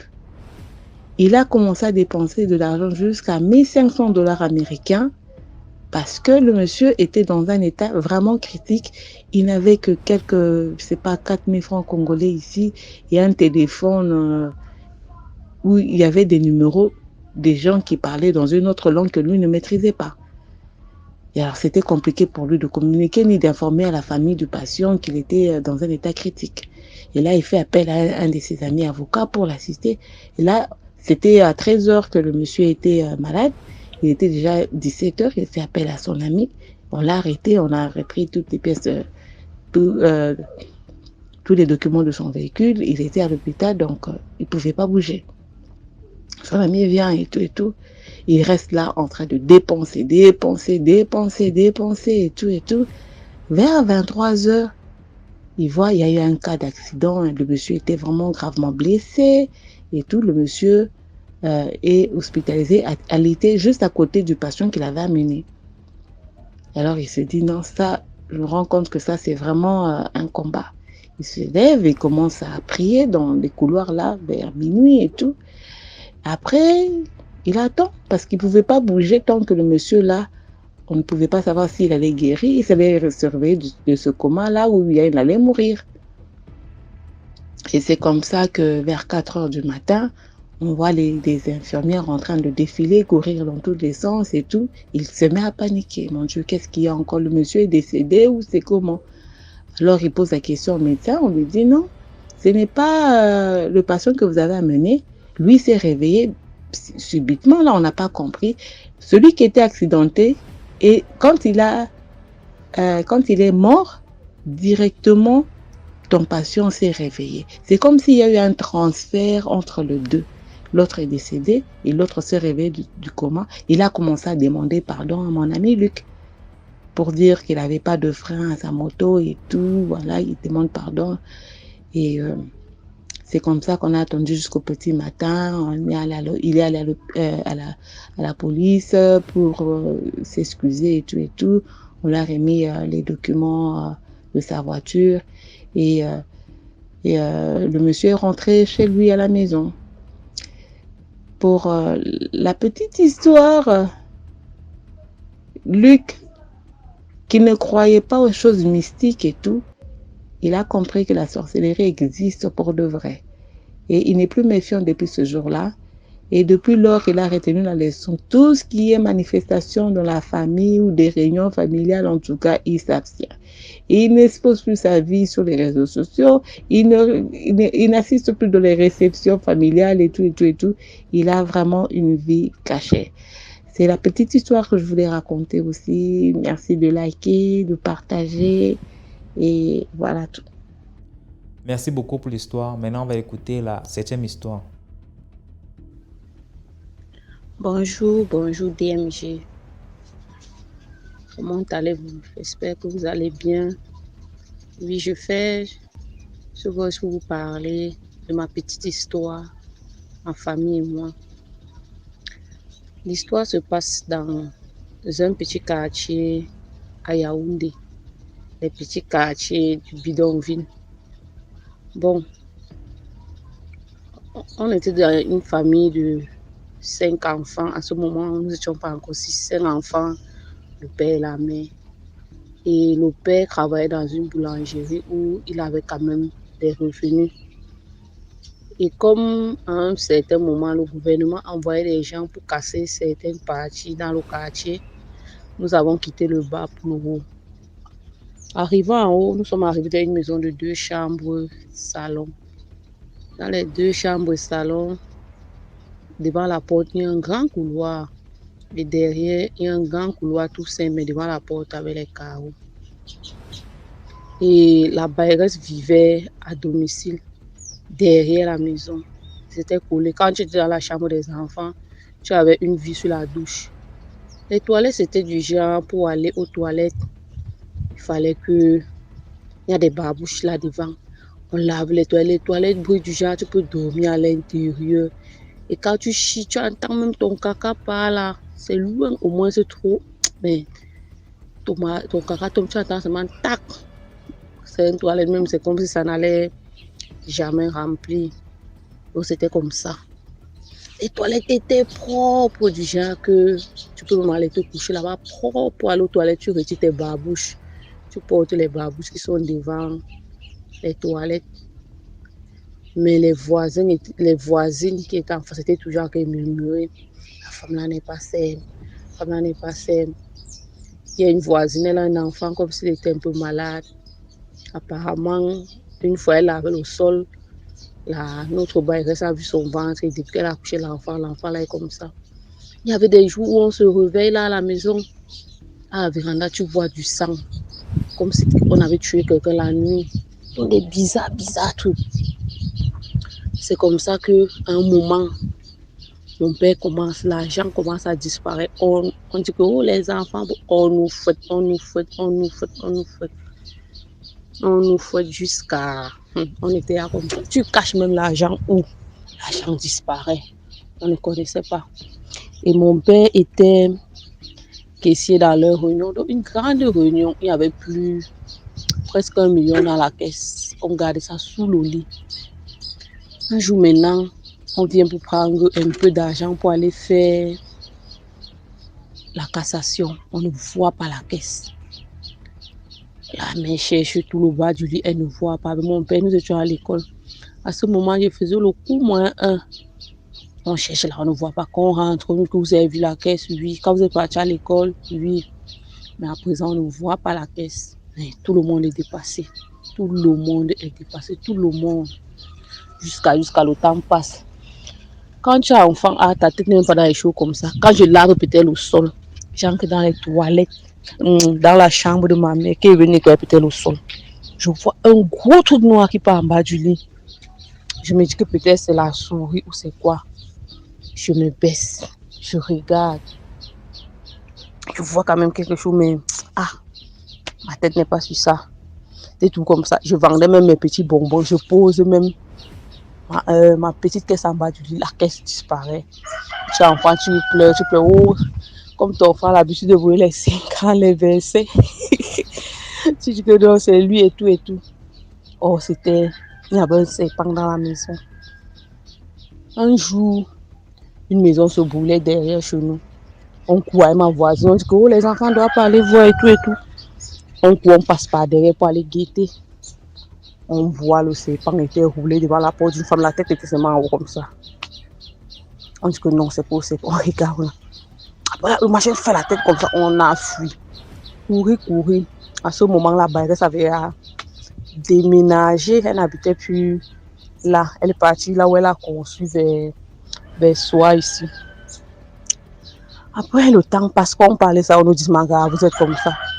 Parfois, dans la chambre, quand tu dors, comme nous, ta chambre donnait sur les toilettes là-bas, tu regardes comme ça, tu as une sensation que quelqu'un te regarde. Quand tu es enfant, on ne peut pas te croire, une sensation, je ne sais pas, le regard fixé sur toi, les gros yeux. Tu regardes, comme vous êtes encore petit. Maintenant, sa maison qu'elle avait abandonnée, il y a une femme qui est venue habiter là-bas. La femme là se plaignait toujours, mon argent se perd. Elle a déménagé, elle est partie. Une fille étonne maintenant, elle est venue habiter là-bas. La tante là, elle vivait avec sa soeur, père à son nom, parce que sa soeur, elle est décédée. C'est comme ça que sa soeur tombe malade. Elle est malade. Jusqu'à elle décède. Avant qu'elle ne décède, sa soeur était couchée. Elle rêve que sa soeur est malade. Là, sa soeur va mourir. C'est comme ça, donc elle lui dit que dans ton plafond, là, il y a quelque chose là-bas. Elle appelle donc un gars. On casse au niveau du plafond. On trouve une plante là-bas. Elle porte la plante là. Elle met comme ça, elle regarde. C'est la même nuit que sa soeur va mourir à l'hôpital. Gynéco, on l'appelle.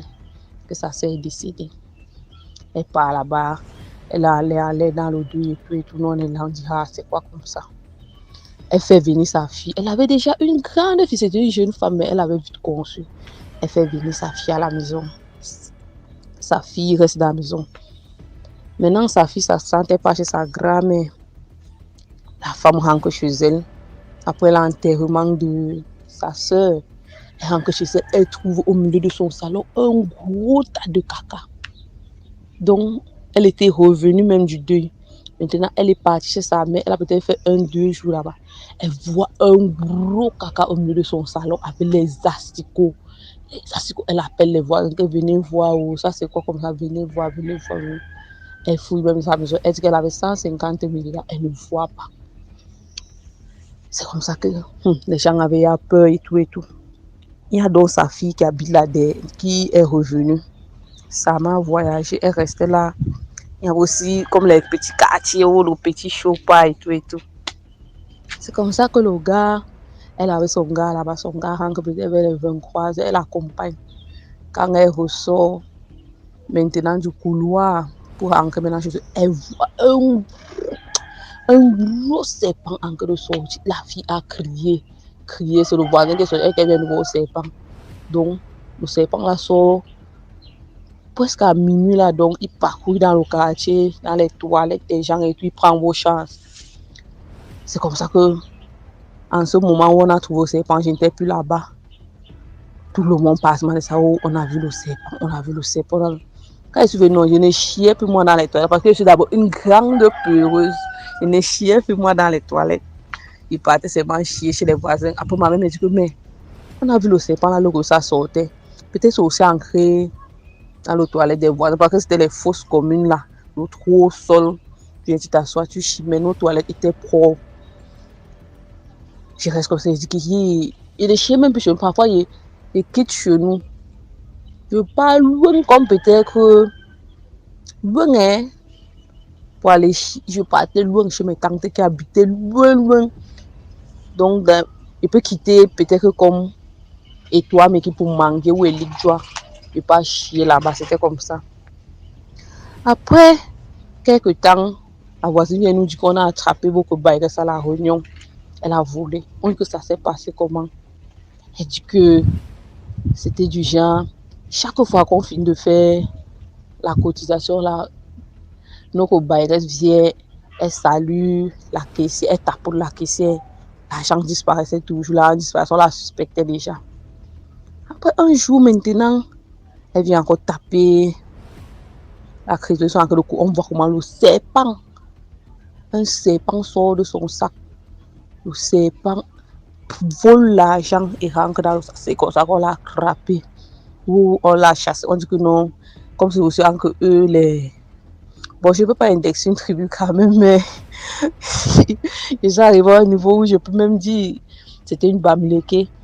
On a dit que eux, ils ont dit non, si on tue ça, elle va mourir, et tout. On l'a chassée, on dit qu'on ne veut plus jamais la voir. Elle ne venait même plus voir sa maison où on restait, et tout. On l'envoyait seulement l'argent au Raymond. C'est comme ça que mon père a chuté, on ne voyait plus l'argent, on souffrait. On souffrait, mon père n'arrivait même plus à payer le loyer, on souffrait. Alors qu'avant, la belle vie de ça, on souffrait. On a déménagé pour une autre maison. Jusque-là, ça n'allait pas. Jusqu'aujourd'hui, parfois, il reste comme ça. Il dit que peut-être que la femme se tirait nos chances et tout. Je ne sais pas. Sûr que la femme s'est tiré nos chances parce que moi, j'étais quelqu'un que je brillais. Même à l'école, je brillais. Mais maintenant, quand il regarde comme ça, là, il ne tombe même plus sur les bonnes choses comme avant. Avant, là, je brillais et tout, les moyens. Tu demandes quelque chose à ton père, on te donne. Maintenant, tu demandes quelque chose à ton père, pourquoi on te donne? On divise même cette chose en 4 jusqu'aujourd'hui. Jusqu'à ce qu'il tombe sur votre page sur Facebook. J'ai vraiment aimé et j'ai voulu partager cette petite histoire avec vous. Même si ça a pris jusqu'à 10 minutes. Fallait bien qu'il raconte aujourd'hui. Et à l'heure où je vous parle, quand je suis en train de raconter ça, je sens que c'est comme si j'ai retiré un fardeau, comme si je suis en train de me libérer. Comme s'il y a un truc qui a changé. Et tout. Donc, je veux conseiller des gens que quand vous allez prendre des maisons en location, là, il faut faire très attention. Très attention parce que le dehors est mauvais. Vous pouvez voir quelqu'un là, il rit avec vous, mais ce qui devient la nuit, on ne sait pas vraiment. Le dehors est risqué. Bon, c'était ma petite histoire. Au revoir à toi et à toute la famille DMJ. Merci pour ce que tu fais. Merci, parce que tu permets à chacun de nous exprimer. Vraiment, merci beaucoup. Merci beaucoup pour l'histoire. Maintenant, on va écouter la 8e histoire. Likez, commentez, partagez. Bonjour DMG. Moi, je suis au Congo, Brazzaville, et j'ai double nationalité. Donc, d'un côté, je suis congolais, et d'un autre côté, je suis camerounais. Vous savez, lorsqu'on a double nationalité et autres, il peut arriver qu'on aille vivre dans un autre pays. Donc c'était mon cas. Avec ma mère, mes sœurs et frères. Nous sommes allés au Cameroun pour 3 ans.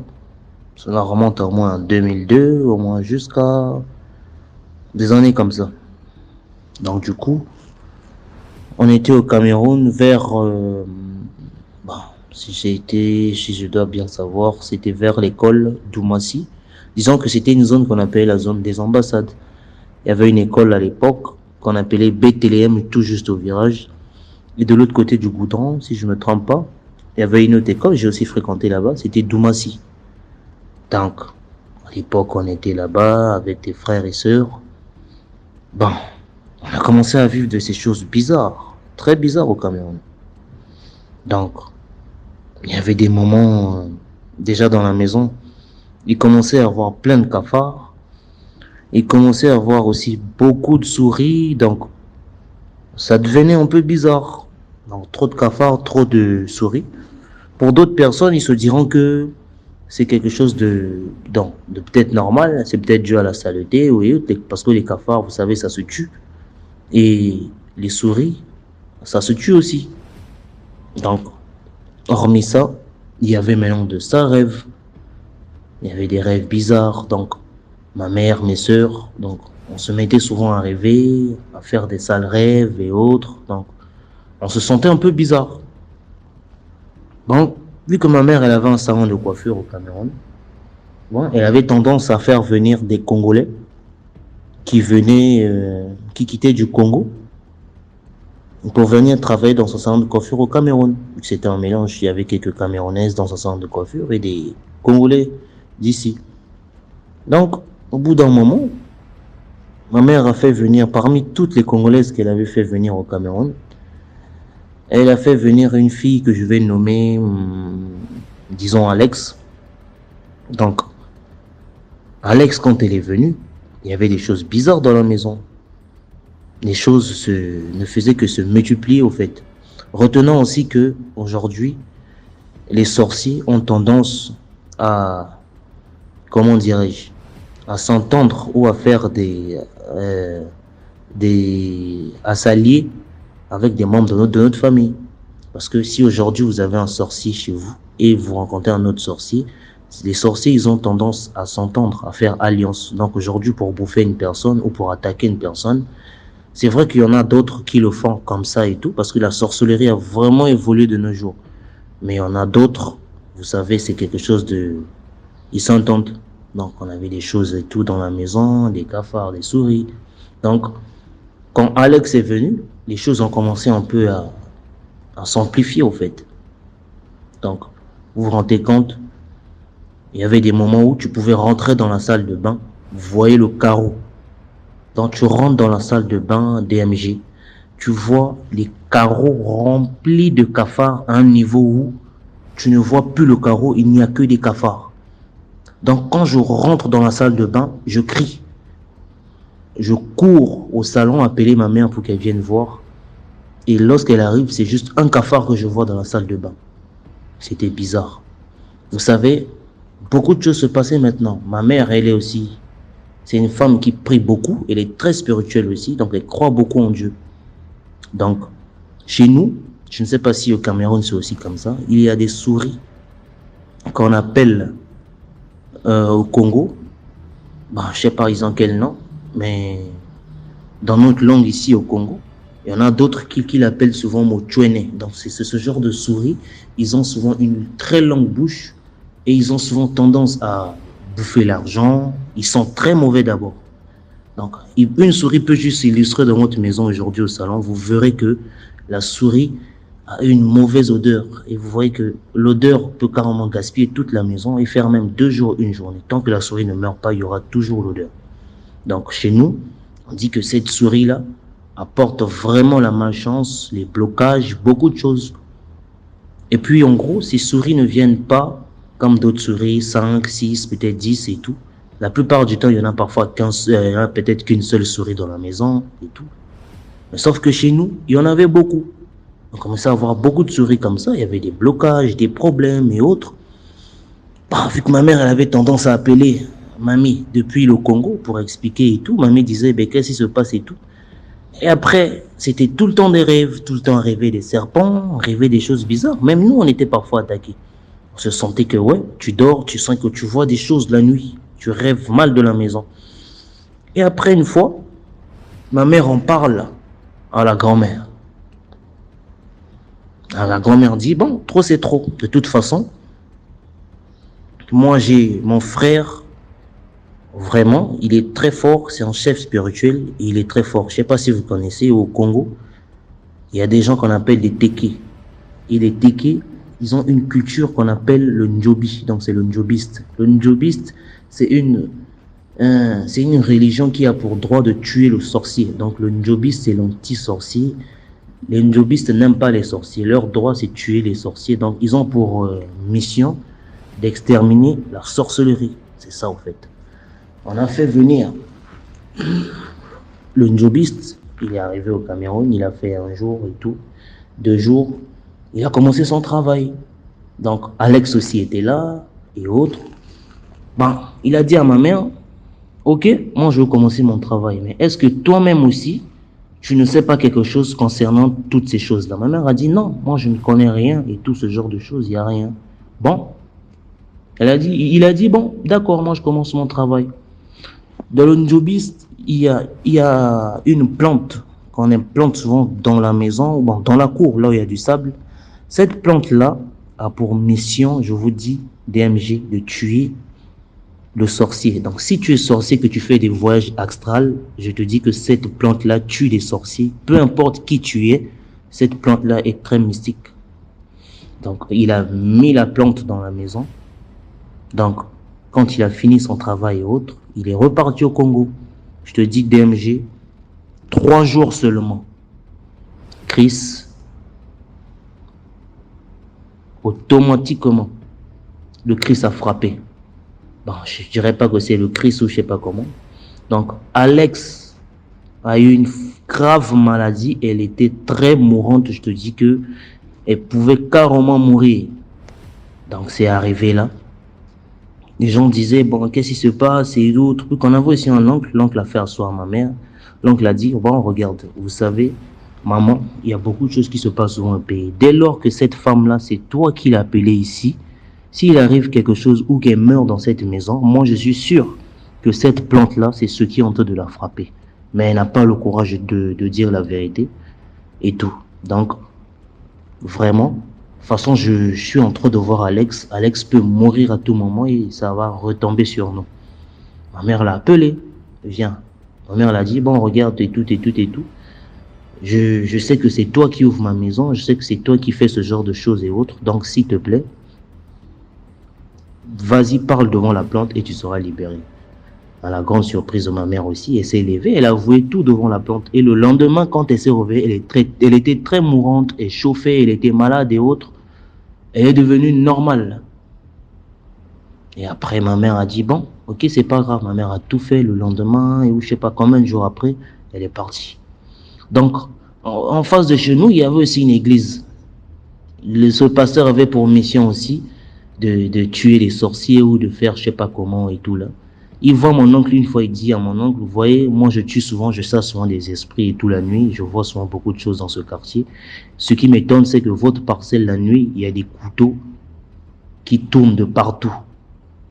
C'était bizarre. Il y avait aussi un oncle à moi, il vient, il dit carrément à ma mère, c'est carrément du côté du Cameroun, il dit à ma mère, mais pourquoi toi tu mets ce genre de choses dans la maison, tu ne me dis pas? Mais après, il y a eu trop de choses et beaucoup de choses se sont passées. Et ma mère a dit, bon, il va falloir qu'on puisse rentrer au pays. Et là, on était rentrés et autres. Beaucoup de choses avaient diminué. Parce que la sorcellerie, vous savez, ça diminue jamais. Parce que nous sommes tous entourés de sorciers. Et c'est comme ça. Jusqu'aujourd'hui, c'est comme ça. Merci beaucoup pour l'histoire. Maintenant, on va écouter la 9e histoire.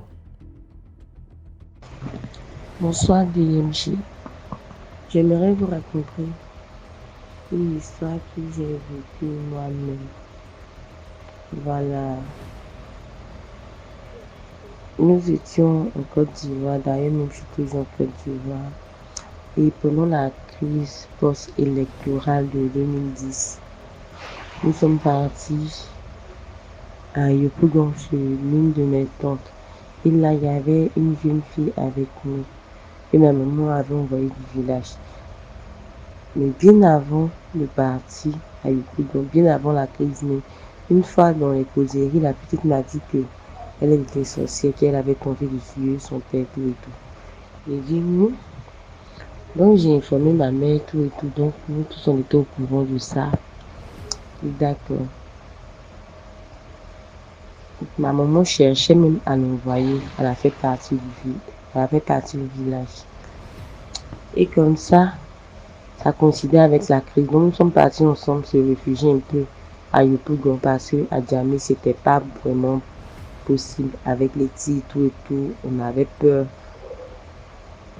Donc arrivé là-bas, puisqu'il n'y avait pas la nourriture. Donc ma tante chez qui nous étions partis là, elle a acheté des arachides pour griller, pour pouvoir faire la sauce, pour pouvoir manger au moins peut-être 3 à 4 jours, en tout cas pour manger un peu, parce que vraiment, je suis un peu nombreux chez eux. Donc elle a fait la sauce. Lorsqu'elle a fait la sauce, en tout cas, tout allait bien, on a bien mangé, tout et tout. Et le lendemain matin, on constate que la sauce qu'on a préparée là s'est transformée, en tout cas, en asticot. Toute la sauce était asticot, je vous dis. Toute la sauce était asticot. Et donc, lorsque ça s'est passé comme ça, parce que chez ma tante là-bas, il y avait une voisine dans la cour, sa femme était partie au voyage. Donc, lorsque nous on prépare, on servait un peu pour le monsieur. Lorsqu'on prépare, on servait un peu pour le monsieur et manger. Donc, lorsqu'on a vu que notre sauce était transformée en asticot, nous sommes repartis voir les restes du monsieur. Puis celui-là a mis la main dedans, tout et tout. Normalement, s'il devait avoir quelque chose, c'est là-bas. On regarde dans les assiettes du monsieur, il n'y a rien, la sauce est intacte. Il n'y a rien, le reste de la sauce là est intact. Donc c'était pour dire que la sorcellerie, ça existe. Et puis j'aimerais aussi dire que, en tout cas, les sorciers ne sont pas intelligents. Parce que toi, tu vis avec nous.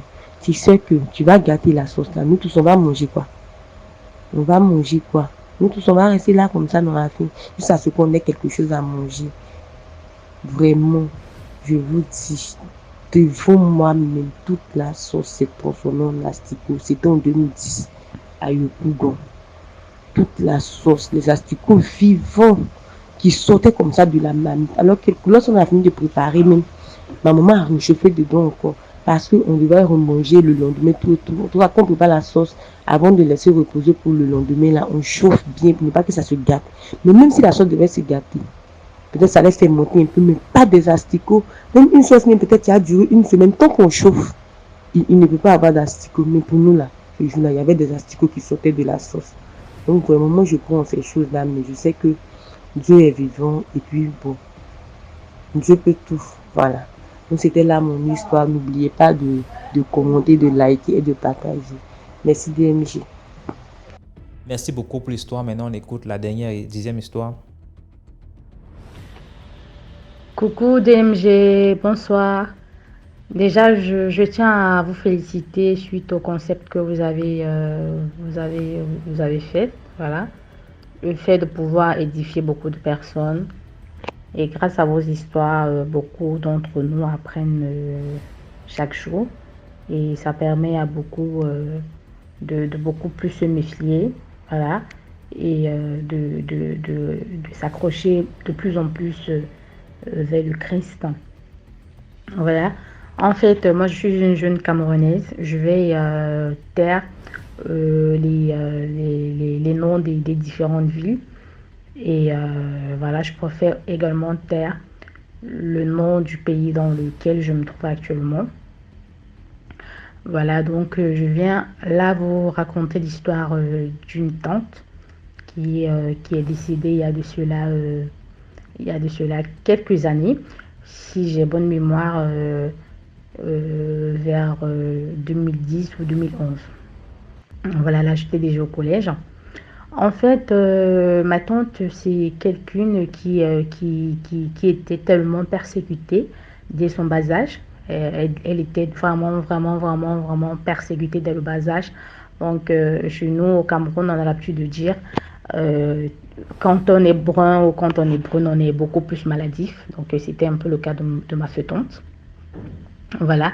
Donc, jusqu'à son adolescence, voilà, elle a fait son premier garçon. Et quelques années plus tard aussi, elle a rencontré un monsieur avec qui elle était en couple. Voilà, donc le monsieur était connu de tous. Mais dans son couple, elle était tellement persécutée, vraiment persécutée. Il y avait vraiment des scènes bizarres qui se passaient dans le monde, des scènes bizarres. Par exemple, une fois, quand elle allait au marché, donc vous saviez qu'au Cameroun, il y a des petites réunions de famille, voilà, par exemple pour peut-être les gens des gens de l'Ouest. Par exemple, pour les Bangranté, ils ont une réunion de leur ethnie. Par exemple aussi pour les Bétis, voilà, peut-être des Boulous, ils ont une réunion typique pour leur ethnie. Par exemple aussi pour les Bassa, comme ça, ils ont peut-être une réunion aussi pour soit les Babimbi ou les Molons. Voilà, en fait, voilà, donc normalement le samedi, c'était elle qui devrait recevoir la réunion. Et bizarrement, tout le monde était allé à l'école, donc du coup, elle n'arrivait pas à ouvrir la porte de la chambre pour sortir. Vraiment, elle a tout fait. Elle a tout fait pour essayer de sortir, pour aller au marché. Elle n'a pas pu. Et vu que la porte, elle est en fer, on a dû appeler un chaudronnier. Je pense que c'est ça. Ceux-là qui s'occupent des portes en fer, là. Ceux-là qui s'occupent des portes en fer, ceux qui font les portes en fer, les fenêtres en fer, là. Je ne sais pas trop comment on les appelle, mais bon. Donc, on a dû appeler quelqu'un. Et le monsieur était juste à côté. Après plusieurs heures d'attente, plusieurs heures d'essai pour sortir, elle n'a pas pu. Donc, on a appelé le monsieur ce jour-là. Il a démonté la porte, elle est sortie. Et peu de temps après, elle a eu une deuxième scène. Vous voyez, souvent, on a l'habitude de faire des placards en bois, c'est-à-dire on fixe des bois avec des vis sur le mur. Voilà, donc on avait fixé un pareil truc comme ça dans la chambre pour classer les habits. Et vraiment, c'est pas comment, pas quel moyen, ce qui s'est passé, mais le petit, je peux dire le petit placard, le petit truc qu'on avait vissé au mur pour classer les habits, est tombé. C'est tombé, puis ça a fendu la tête de ma feuillante. Voilà. Bref, quelques temps après, c'est passé. Vraiment, comme je vous dis, c'était quelqu'un qui était hyper persécuté. Vraiment persécuté. Et peu de temps après, elle a aménagé avec son homme, l'homme avec lequel elle était, cette époque-là. Ils habitaient quelque part dont je vais taire également le nom. Et un matin, comme ça, tout le monde se réveille pour aller à l'école. Et juste au couloir, avant d'arriver au salon, vous voyez souvent, il y a des appartements comme ça où il y a un long couloir. Et il y a le petit couloir qui divise le salon vers les chambres. Donc là, ils ont constaté qu'il y avait du son. Voilà, c'est des trucs mystiques. Et du coup, ils ont appelé des tantes. Ils ont appelé, pardon, pas des tantes, ils ont appelé un prêtre qui est venu, qui a fait des prières, et voilà. Et puis, cette étape, elle est passée. Quelques temps après, voilà, vu que moi j'allais à l'école, quelques temps après, j'ai appris que ma tante, elle est malade, elle est souffrante. Voilà, vu que, comme je le disais tout à l'heure, elle était de nature maladive. Voilà, donc du coup, quand on a dit qu'elle est malade, voilà, on s'est dit que, c'est maladies habituelles, voilà, ça va passer. Elle a vraiment fait un bon bout de temps dans la maladie. Moi, je ne la voyais pas parce que moi, j'allais à l'école. Et je pense que la dernière fois que je l'ai vue, c'est cette année où elle est décédée. Voilà, c'était pendant les fêtes de décembre. Elle était venue où j'habitais chez l'autre de mes tantes. Et quand je l'ai vue, elle était méconnaissable vraiment. Elle avait amaigri, elle était toute maigre. Et voilà, elle m'a apprécié la façon dont j'étais habillée et tout. Elle m'a dit, toi là, tu ressembles trop à ta mère, voilà, tu aimes trop les talons, en tout cas, tu aimes trop le mianga, voilà. Donc, du coup, elle m'a dit, que je voudrais boire le jus, un top citron, sans même hésiter, voilà. Je suis allée lui acheter un top citron, je suis venue le lui donner. Et par la suite, Moi, je lui ai dit au revoir parce que je devrais sortir. Donc, vous savez comment ça se passe en décembre. On s'habille, on part prendre des photos, voilà, on part faire des balades et après, peut-être on part en boîte. Donc, c'était vraiment, pour moi, c'était la dernière fois de l'avoir vu. C'était vraiment la dernière fois de l'avoir vu. Et quelques temps après, ça a vraiment pas mis du temps, hein. Quelques temps, voilà, après décembre, quelques temps après, quelques mois plus tard, je m'apprêtais pour aller à l'école et en plus, je suis en train de composer les dernières séquences pour la fin d'année. Donc, ma tante est reçue à l'appel, voilà, on lui informe comme quoi ma tante, elle est décédée. Vraiment, j'étais sous le choc. Et ce jour-là, j'avais même pas fini de composer. J'étais allée à l'établissement signaler. Donc, ce soir, on avait fait le déplacement pour le voyage. Voilà. Et je tiens aussi à préciser que ma tante, elle n'était vraiment pas aimée de sa belle famille. Voilà. Elle n'était vraiment pas aimée de sa belle famille. Et bref, en fait, dans cette histoire, le moral de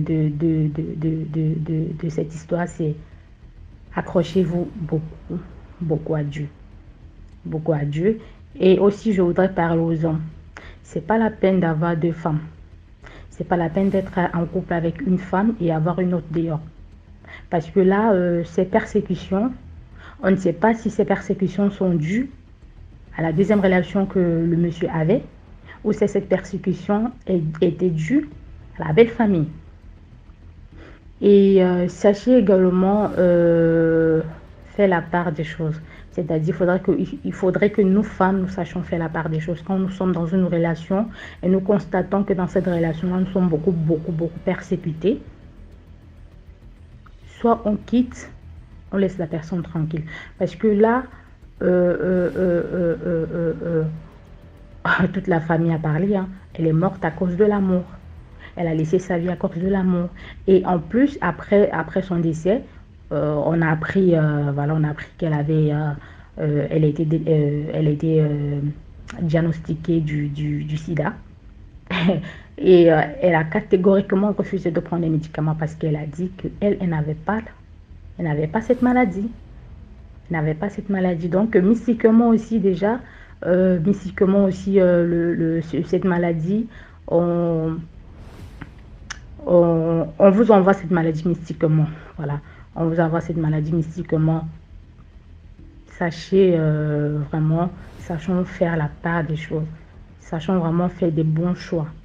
C'est vrai d'être amoureux, mais quand vous constatez que dans cette relation, vous ne vivez que persécution, que dans cette relation, vous n'êtes pas heureux, vous n'êtes pas épanoui, vous n'avez pas la paix du cœur, vous ne profitez même pas de votre relation. Non, sachez dire non, sachez dire stop. Lâchez prise tant qu'il est encore temps. Lâchez prise tant qu'il est encore temps. C'est vrai, le mariage donne à la femme un rang social, voilà, beaucoup plus de respect et tout, mais tu ne vas pas t'accrocher dans une relation où déjà ta belle famille ne t'aime pas, où tu es persécuté jour et nuit au nom de l'amour. Non, sachant que tu as des enfants. Chère sœur, chère mère, sachons faire la part des choses, sachons faire de très bons choix. Si nous sommes dans une relation et que nous sommes persécutés, sachons dire stop et accrochons-nous beaucoup à Dieu. Demandons-lui de nous donner la force, la capacité, le mental de pouvoir affronter tout ce qui va arriver comme obstacle. Demandons-lui également de nous donner la force, la persévérance, d'avoir un esprit de discernement qui nous ouvre des yeux, qui nous montre ce qui est caché, afin de savoir dans quelle relation nous sommes, dans quel couple nous sommes. Est-ce que nous sommes en danger? Est-ce que cet homme-là, c'est le nôtre? Est-ce que cet homme-là n'est pas fait pour nous? Afin de pouvoir vraiment quitter dans les problèmes et voilà. Donc, c'était un peu ça, DMG. Ça, c'est une première histoire. J'en ai d'autres histoires. Voilà, selon mon temps et ma disponibilité. Voilà, je pourrais raconter d'autres histoires. Allez, que Dieu vous protège et accrochons-nous à Dieu. Accrochons-nous à lui, car c'est lui qui a le dernier mot. Il fait chaque chose à son temps, sur un point précis. Allez, que Dieu vous bénisse. Merci.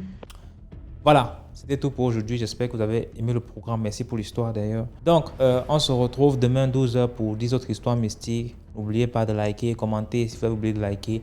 Likez la vidéo s'il vous plaît, commentez, partagez, invitez plus de personnes à venir nous raconter des histoires. Plus il y aura du monde, plus il y aura d'histoires. Voilà, demain 12h00 comme d'habitude.